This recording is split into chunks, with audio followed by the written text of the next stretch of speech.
On May 22nd, 1118 AD, Alfonso I the Battler's Crusaders reached the imposing walls of Zaragoza with one goal in mind: to take the city and expand the Kingdom of Aragon to the south, but to do so they will have to slowly tighten the siege and face unexpected reinforcements.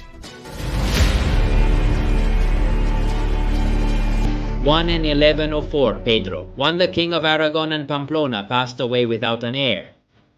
And according to Aragonese law, in these cases, the crown should fall to the male brother, Alfonso I the Battler. But first, let's see how the peninsula is. One thing to note is that the Christian kings of the peninsula are forbidden by the Pope to join the Crusades to fight for Jerusalem. And why is this? Well, because the Pope or the Popes held that they had their own crusade in this land.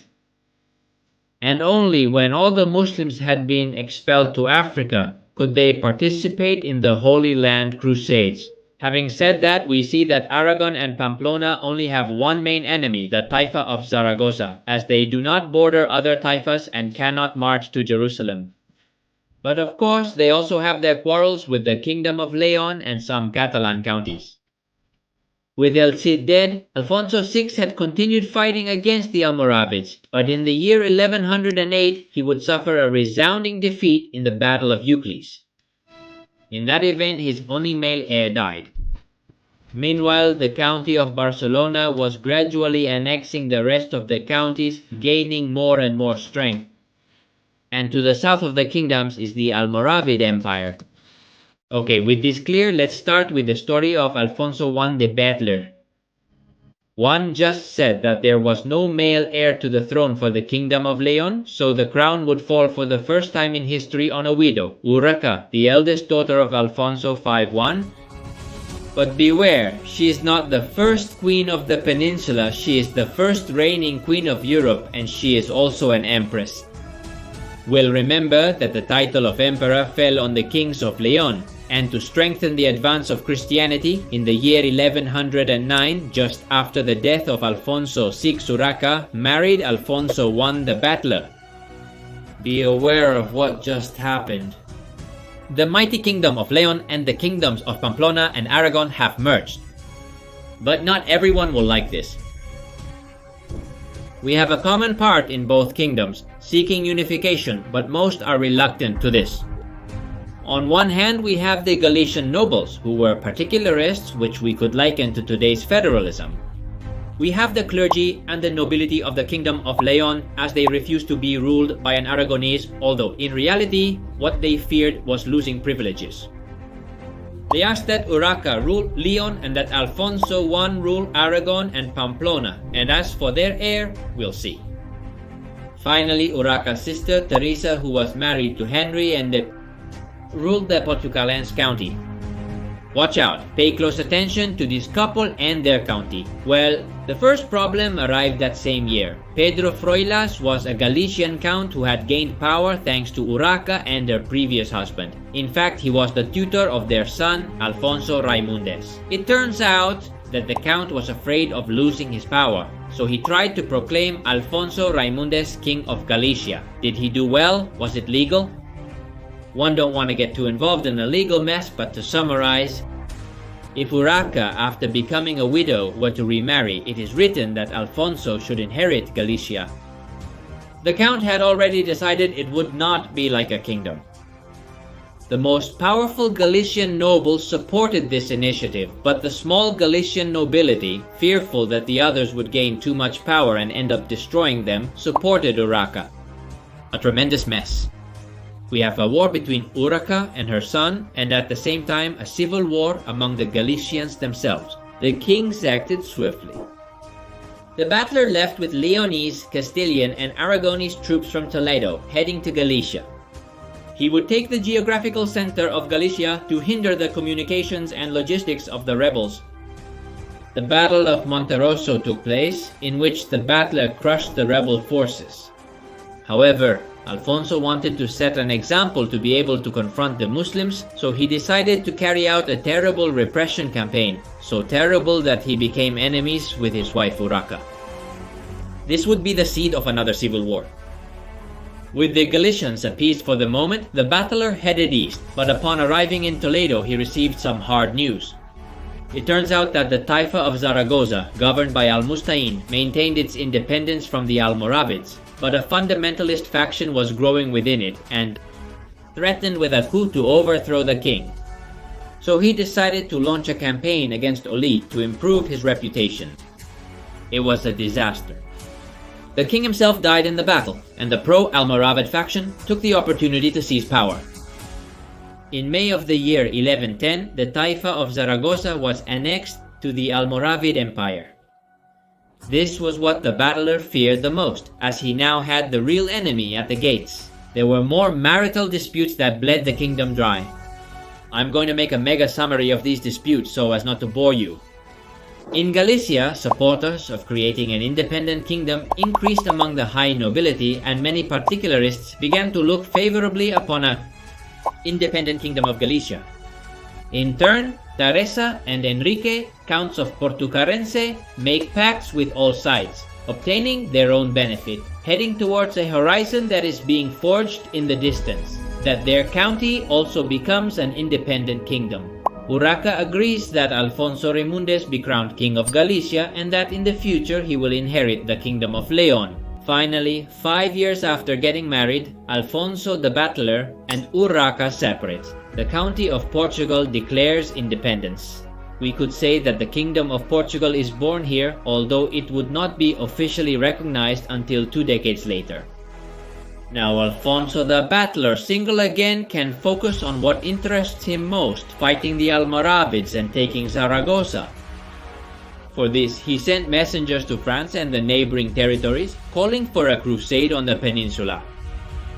In May of the year 1118, Alfonso the Battler had an impressive army with experienced crusader warriors from the wars in the Holy Land. The Crusaders were led by Gaston de Bern, but of course the Crusaders were integrated within Alfonso's army. To give an idea of the size of the army, Alfonso had 20 catapults. The army went to battle. On the 22nd of May of the year 1118, the Crusaders arrived near the city of Zaragoza. At that time, Zaragoza had more than 20,000 Muslims, apart from the Christian population. The siege would be costly but necessary. However, Alfonso decided to gradually tighten the siege instead of launching a total assault. These are the Roman walls of Zaragoza, practically the only ones the city had. We have a large number of houses outside the walls in neighborhoods known as suburbs. One to highlight is the suburb of Altabás, which had its own garrison. And why could there be soldiers here outside the walls? Because this suburb covered the entrance to the bridge that led to Zaragoza. It had to be protected. Another position to highlight is the Aljaferia, which is located here. It's a Muslim palace, residence of the kings of the extinct Taifa of Zaragoza. It had solid walls and was easily defensible. Of course, it also had a garrison. What we're seeing is a deep defense with various protective layers. Alfonso decided to first take the suburb of Altabás. While they were forming around the city, he prepared orders to take the head of the bridge leading to the city. On the 29th of May, Gaston de Bern, leading the European Crusaders, crossed to the other side of the river and reinforced the units covering the suburb. The next day, on the 30th of May, Gaston de Bern led the charge against those positions. The Saracen garrison tried to hold their positions. They had set up barricades in the streets to gain advantages over the Christians. In fact, these barricades prevent the use of the feared heavy cavalry. However, the foot crusaders charged and drove the Saracens out of the suburb, forcing them to flee across the bridge to take refuge behind the walls. The Altabás suburb was in Aragonese hands. Outside the walls, only the garrison of the Aljaferia remained, which if it did not receive help would be annihilated, by force of arms or by hunger. Knowing this, days after the fall of the suburb, the Saracen troops of Zaragoza made a sortie to try to link up with the Muslims of the palace. Their intention was to rescue them and thus reinforce the city walls, but to do so, they would have to overcome the Christian defenses. As soon as the Muslims approached the Crusader lines, the alarm sounded and the troops rushed to reinforce the point that was being attacked. The heavy cavalry came from one flank, ready to charge as soon as the order was given. The Muslims in the palace did not come out or try to connect with their saviors. It would have been useless.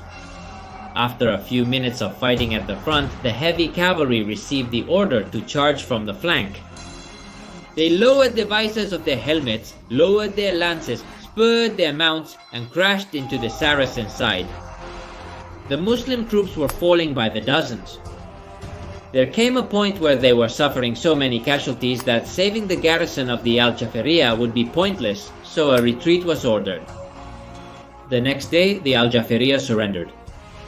The city was completely surrounded. As soon as the news of the siege reached Granada, there was a stir. Nobody wanted Zaragoza, the city that had just annexed the empire to the Almoravid, to fall into Christian hands. A powerful army was mobilized and immediately marched north to rescue the city. The army advanced relentlessly, and a couple of days after leaving, they arrived at the former Taifa of Zaragoza. The army was not as powerful as the Crusaders, so they did not want to fight in open field. They stayed nearby until in September they made a risky decision to reinforce the garrison. They gathered all their riders and sent them to Zaragoza. The Almoravid cavalry had a complicated mission: to cross the Christian defenses from the rear and reach the safety of the walls. For this, they formed a long column and at full speed charged against the Christian positions closest to the walls.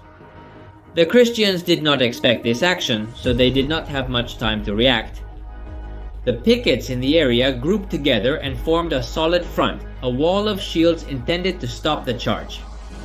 However, the Almoravids evaded them and reached the city's interior. Question: was it a wise decision? Let's suppose there were, 1,000 riders. That's 1,000 more mouths to feed by a city that no longer has food. And that's not even counting their horses. Yes, we could say they would prevent the Christians from taking the walls, okay? But the Christians are not storming the walls. What Zaragoza needed was food, not more men. The months of siege went by, and hunger and hardship reigned both inside and outside the city. It would be a test of endurance, of resilience, but then, in early November of that same year, the leader of the Grenadian reinforcement army died, which was a severe blow to Muslim morale. In fact, that army probably disbanded and returned to its land since a month later. The year came on December 18th, 1118, Zaragoza was. And what happened to the civilians? Something that left both Christians and Muslims alike in awe. Alfonso the Battler ordered that those who wished to leave the city could do so and take as many treasures as they possessed. Those who stayed would keep their religion, their laws, their properties, and would pay the same taxes as before the conquest. Only one condition: they should move to the suburbs. No living within the walls. This would avoid problems like the ones Cid suffered in Valencia, whose story you can learn about in the link 1 leave you up here. Alfonso made the decision to Christianize the region in a hurry, so he organized caravans of settlers from the north to repopulate the city. This significantly increased the population of Zaragoza in a matter of weeks. A new chapter was now opening for the Kingdom of Aragon. With Zaragoza in his power, he could expand in all directions, although we will see this in the next chapter.